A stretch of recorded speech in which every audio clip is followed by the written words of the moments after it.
A 6-year-old girl named Maya was sitting on a gas station curb at 2 in the morning. Alone, soaking wet. Holding a rabbit, she refused to let go of it. When the big biker pulled up on his motorcycle and asked her where her parents were, she looked up at him with the most broken eyes he had ever seen and said 5 words that stopped his heart completely. "I have nowhere else to go." What this man did in the next 72 hours, and what it cost him and what it gave him, is one of the most powerful stories I have ever told. Stay with me. Every single second of this one matters. Cole Mercer had been riding since he was 17 years old.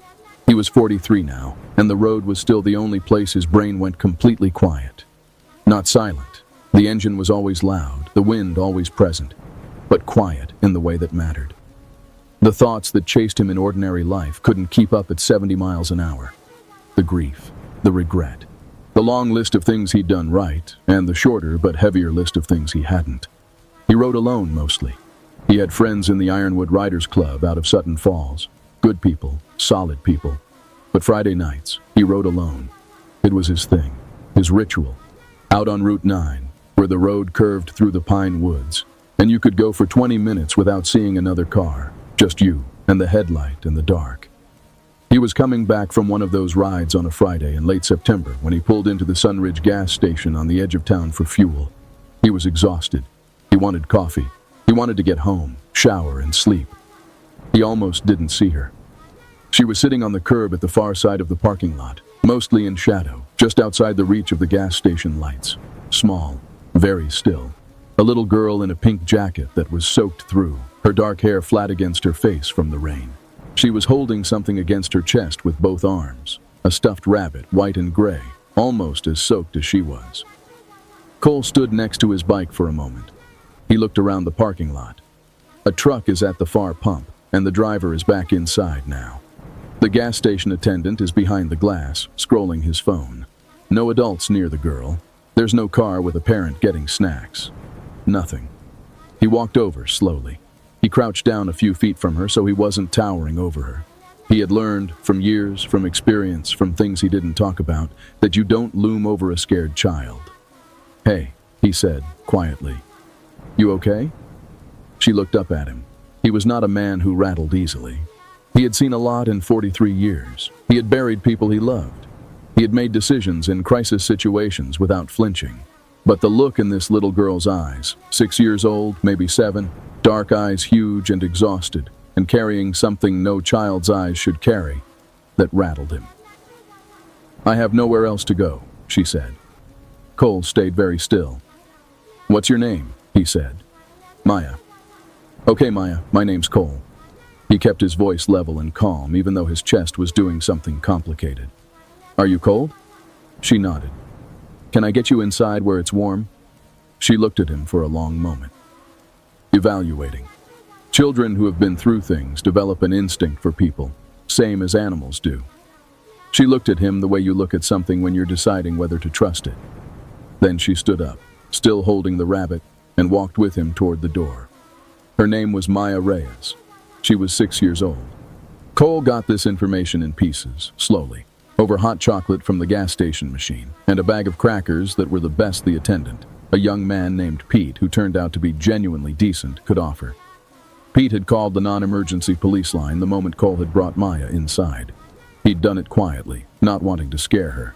Cole appreciated that. Maya didn't say much, but she said enough. Her mother's name was Vanessa. They had lived, in the apartment building on Crescent Drive, 3 miles from the gas station. Vanessa had a boyfriend named Troy. Maya didn't like Troy. She said the word simply, no drama, the way children state facts they have learned to live around. Tonight, there had been shouting, loud shouting, things breaking. Maya had been in her bedroom, and she had done what she always did when it got like that. She had taken her rabbit, whose name was Button, and she had climbed out the window. She always left it unlocked for exactly this reason. She had climbed down the fire escape, all 4 floors, alone, in the dark, at 6 years old. And she had walked. She had walked because she didn't know what else to do. After walking for nearly 2 hours, her legs grew tired, prompting her to sit down at the gas station. Cole listened to all of her story. He kept his face calm. He drank his coffee slowly. He asked small questions when she stopped, just to let her know he was listening, not to push her. Inside, he was burning. Not with anger, not yet. With something more complicated, the specific pain of hearing a child describe a life that has already taught her to plan escape routes and climb fire escapes alone at night at the age of 6. Already she knew that the window was her safest exit. Already she had a system. Already she had nowhere else to go. The police officer who arrived was a woman named Officer Dana Pruitt. In her late 30s, with smart eyes, she has the kind of tiredness that comes from years of seeing this exact situation in different forms. She was good with Maya immediately, kneeled right down, said hello to Button the rabbit, and asked Maya if Button had been scared tonight too. Maya considered the question seriously. "Button doesn't get scared," she said. "Button is brave." "I think Maya is pretty brave too," Dana said. Maya said nothing, but something in her face shifted slightly, like a window opening a crack. Dana stood and spoke quietly with Cole near the door. "We'll contact Child Protective Services. They have an emergency placement for tonight. Someone will go to the apartment to check on the mother." "And if the mother is—" Cole stopped. "Choose words carefully. If the mother needs help tonight, then Maya goes into emergency foster care while it gets sorted." Dana looked at him. "You did the right thing bringing her in." Cole nodded. He looked over at Maya, who was sitting at the small counter, slowly feeding crackers to Button in a purely habitual gesture, the kind of thing you do when your brain needs something to do. He thought about the foster care system. He knew what it looked like at 2 in the morning. He knew that sorting could take days. That emergency placement meant strangers, a strange bed, a strange house, all while everything in her small world was already upside down. He walked back over to Maya. "Hey," he said. "Is it okay if I stay here with you until they figure out what happens next?" Maya looked at him. "You don't have to," she said. Formal, practiced, the words of a child who has learned not to expect people to stay.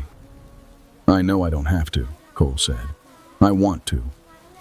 She looked at him again with those evaluating eyes.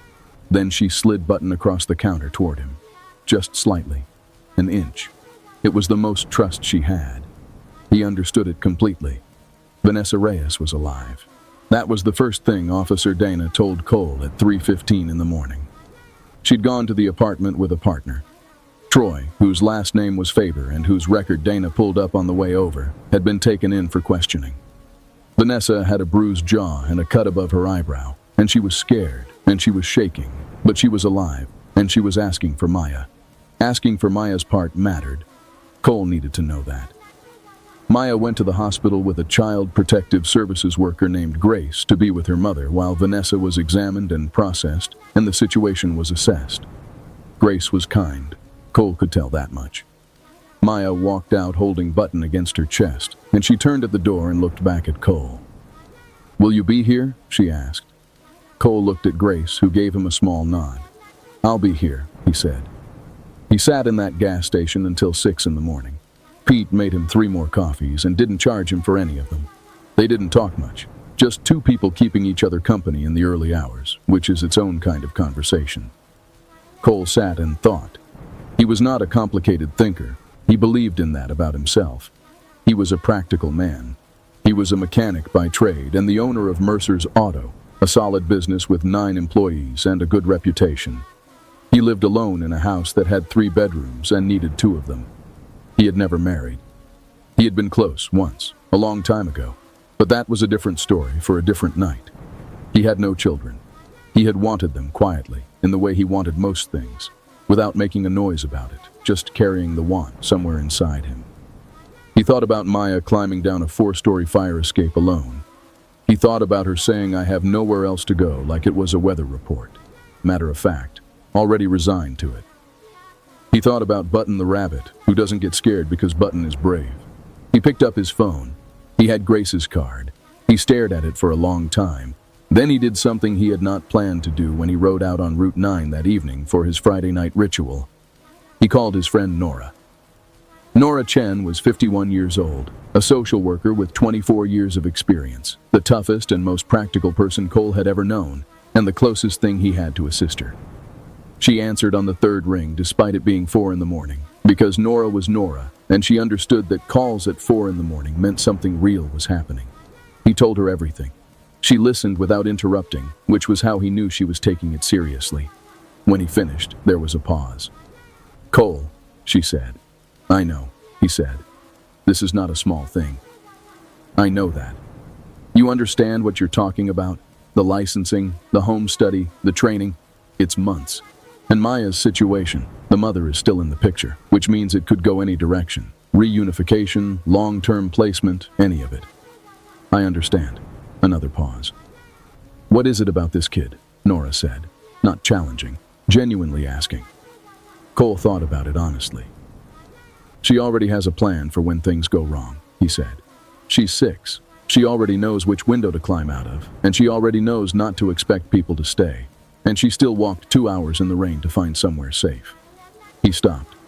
"Somebody should make sure there is somewhere safe for her to go, that's all."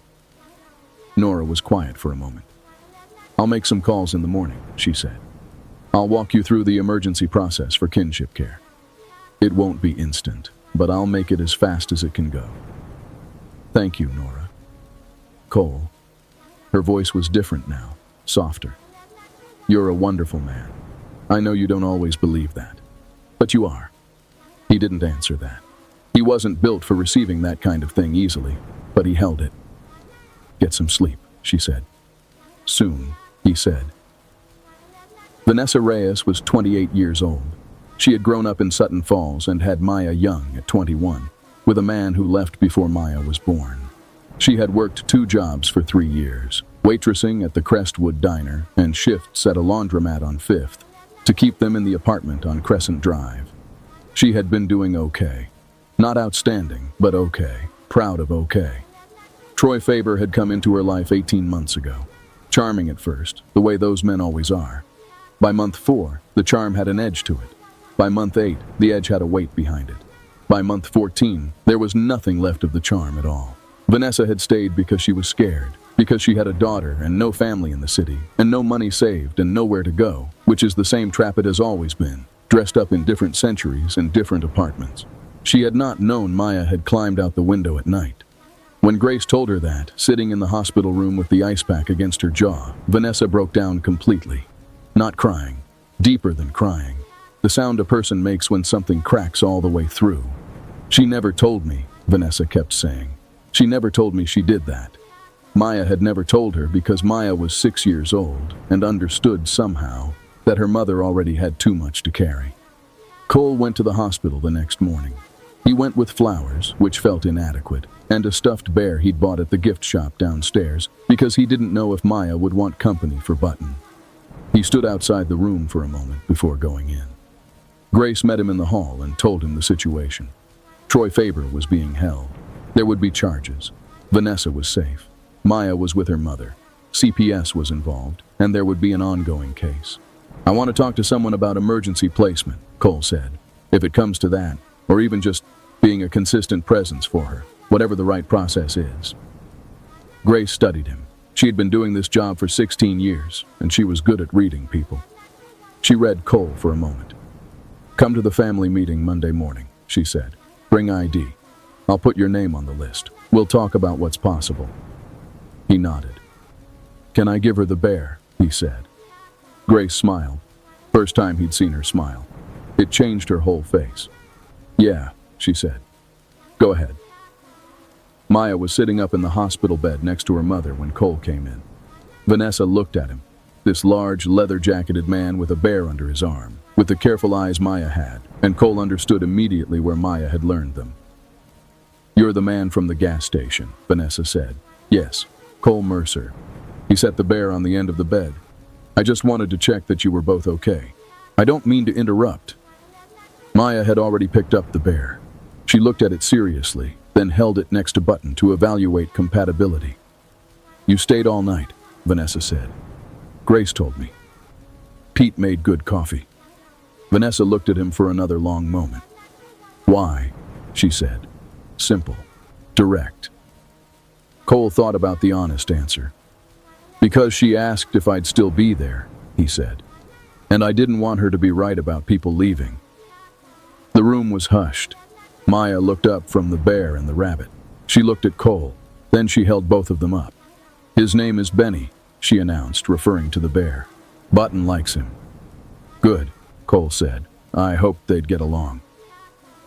The Monday meeting was long, complicated, and full of language. Cole had to ask Grace to explain it 3 times. Nora sat next to him and translated when needed. There was a process. There were steps. There were background checks, home visits, and training modules, as well as a timeline that moved in its own institutional rhythm, which was slower than Cole wanted, but faster than nothing. Vanessa was in a domestic violence shelter on the other side of town. It was safe. Maya was with her. That was the best possible version of right now. Over the following weeks, Cole became a consistently approved visitor. He came on Tuesday and Saturday afternoons. He brought Maya books. She liked animals, Grace had mentioned. And once he brought a puzzle of a horse farm that they did on the common room table over 2 visits, while Vanessa watched from the chair in the corner, slowly. The way a person watches something they're still deciding whether to trust. Cole didn't push. He was adept at not pushing. He understood that trust is not a door you knock on. It's a window that opens when the room on the other side gets warm enough. By the 4th Tuesday, Vanessa pulled up a chair and helped with the puzzle. She didn't say much. Neither did he. Maya talked enough for all 3 of them, narrating the placement of every piece with complete authority. Vanessa said at the end of that visit, "She talks more than she used to." Cole said, "That seems like a good thing." Vanessa looked at her daughter. "Yeah," she said quietly. "It is." The Ironwood riders found out what was happening the way they found out everything, through Nora, who had no patience for secrets when action was possible. Cole came to the Tuesday meeting at the garage 3 weeks into the process and found that 17 members had already organized a collection. Not just money, though there was money, a real amount, placed in an envelope that Cole had to sit down when he saw. Tools for the shelter's maintenance issues, a donated refrigerator. 3 members who were certified electricians had already called the shelter director about fixing the faulty wiring in the east wing that had been on the maintenance list for 8 months. A woman named Bex, the Ironwood Riders' longest-standing member at 63, a retired school principal with arms full of tattoos and zero tolerance for nonsense, had organized a book drive for the shelter's family room. Cole stood in the garage and looked at all of it. "You didn't have to do any of this," he said. Bex looked at him over her reading glasses. "Of course we didn't," she said. "That's not the point, is it?" Cole's home study was completed in November. The social worker who came, a careful, thorough man named Arthur, walked through the house on Mercer Street, asked his questions, reviewed his records, and spoke with his references. Nora, his employees, his neighbors. A man named Hector, who had known Cole since they were teenagers, told Arthur, without being asked for the detail, "Cole Mercer is the person you call when everything has gone wrong. He shows up, and he doesn't leave until it's fixed, every single time." Arthur wrote things down. He was unreadable, which made Cole nervous in the way that only unreadable, important people can make you nervous. He called 2 weeks later. Cole was in the garage at Mercer's Auto under a '98 pickup when his phone rang. He rolled out, saw Arthur's number, stood up, and walked outside to take the call in the cold November air. "Mr. Mercer," Arthur said, "your home study has been approved." Cole leaned against the wall of the garage. "Okay," he said. His voice was steady. "It doesn't mean," Arthur started. "I know what it means and what it doesn't mean," Cole said. "It means I can be considered. It means the door is open." "Yes," Arthur said. "The door is open." Cole thanked him, hung up, and stood against the wall of his garage for a long time in the cold air. Hector opened the garage door and looked out at him, read his face. "Good or bad?" he said. "Good," Cole said. Hector nodded, went back inside. Let Cole have his moment. Vanessa Reyes was rebuilding.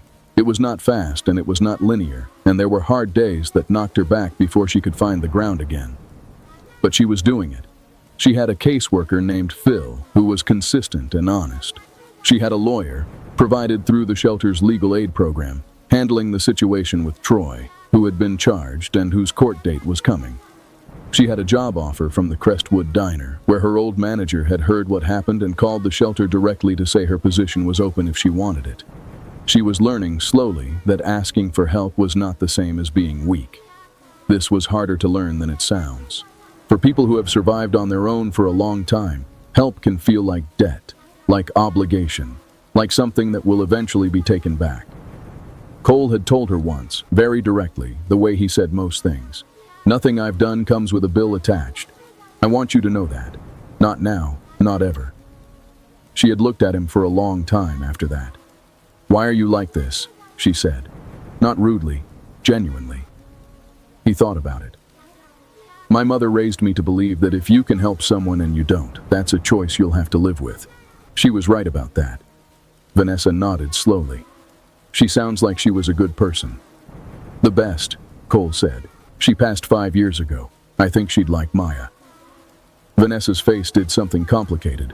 Then she said, I think she would too. Christmas came to Sutton Falls cold and bright. The shelter put up a tree in the common room. Bex's book drive had overflowed. There were books on every shelf and still 3 boxes waiting to be shelved, which was exactly the kind of problem everyone wanted to have. The electrical work was done. The fridge hummed in the corner of the kitchen. Cole came on Christmas Eve afternoon with wrapped presents. Toys for Maya, something practical and warm for Vanessa. A card he had written and rewritten 4 times before settling on 12 true words. Maya opened her presents with the intensity of someone who understood that gifts were not a given and should be honored accordingly.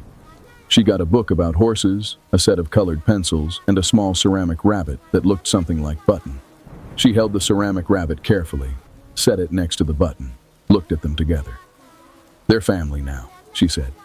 Yeah, Cole said. They are. He stayed for dinner. The shelter staff put out a real meal. People crowded around tables. Children ran between chairs. There was noise and warmth and the slightly chaotic energy of people who had been through hard things, finding one evening that was just good. Vanessa sat next to Cole, and they talked the way people talk when they've been through something together and come out the other side. Easily, about small things, about Maya's new habit of correcting people's horse facts, about the diner job starting in January, about Nora, who had apparently already told Vanessa that she needed to learn to play cards because the Ironwood Riders had a tournament every March.